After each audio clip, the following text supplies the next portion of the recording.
मुख्यमंत्री तक को मैं हिला दूंगा इस घटना में, चैन से सोने नहीं देंगे, मैं भरोसा करता हूं। इनमें जो जो लोग इन्वॉल्व हैं उनको दुनिया की कोई ताकत बचा नहीं पाएगा।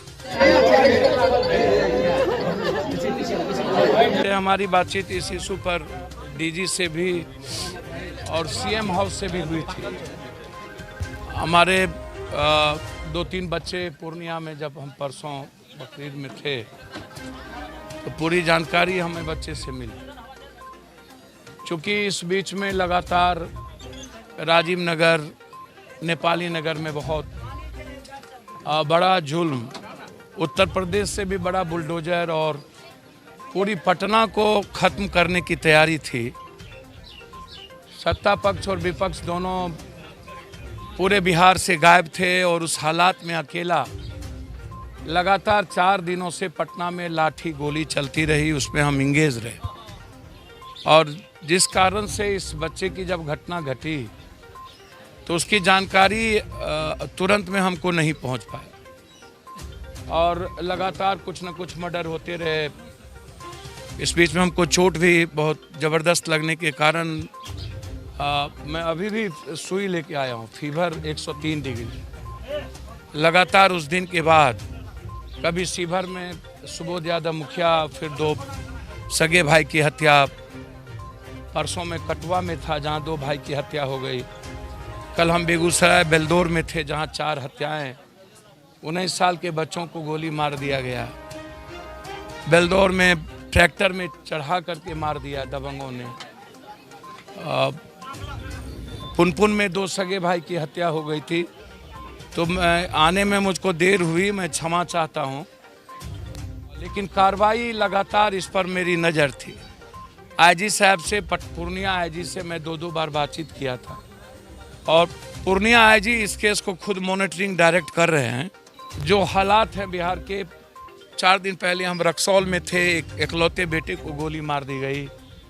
उसके पहले हम पुनपुन में थे और आज मैं यहाँ के बाद खगड़िया जा रहा हूँ कि जहाँ एक दबंगों ने गरीब आदमी को पैसे मांगने के चलते मारते मारते मार दिया, जिसका एक भी बच्चा नहीं बचा। तो जो परिस्थितियाँ हैं, ये मैं समझता हूँ कि इतना बड़ा जघन्य घटना, आप दोष था बच्चे का या बच्ची का, तो सामाजिक आधार पर सामाजिक वातावरण हमें बनाना चाहिए था। हम पंचायती करते, समाज के लोगों को, बुजुर्गों को बैठाते और उस तहत हम बात करते कि इसका सॉल्यूशन क्या है।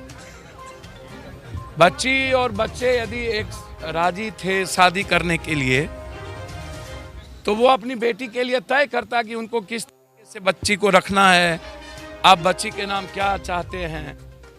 लेकिन एक मासूम बच्चे का जिस तरीके से ईगो में, अहंकार इसको मैं कहूँगा कि इतना बड़ा ईगो और भीतर में डर ना हो सोसाइटी का, और इस घटना को लेकर के जिस तरीके से बिहार के लगभग के खास तौर पर अररिया, मधेपुरा, सहरसा, सुपौल के यूथ के जहन में यह बात, इस तरह की चीज़ें जिनकी, तो ये लोकतंत्र नहीं है।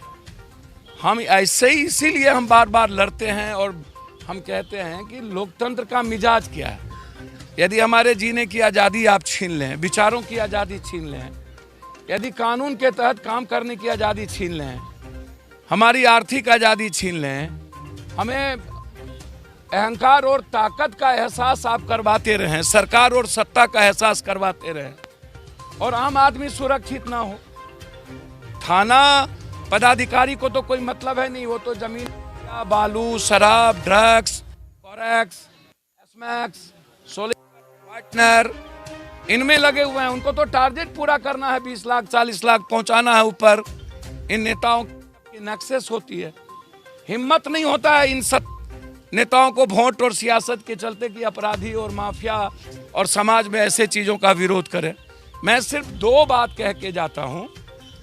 इस केस में किसी भी कीमत पर, याद होगा आपको, मैं बीरनगर आया था और बीरनगर में मैंने कहा था वो पताल में भी होगा तो उसको जिंदा या मुर्दा में निकालूंगा।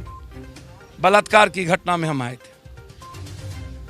एसपीडी ट्रायल मैंने उसकी करवाई, डिस्ट्रिक्ट जज साहब से बातचीत हुआ, हाई कोर्ट में मैंने डाला। जब भी मैं जो बोल के गया हूं, आपको याद होगा, वो लाइन क्रॉस नहीं हुआ। आप भरोसा रखिए, 2 आदमी गिरफ्तार हुए हैं और उनके और लोग गिरफ्तार नहीं हुए।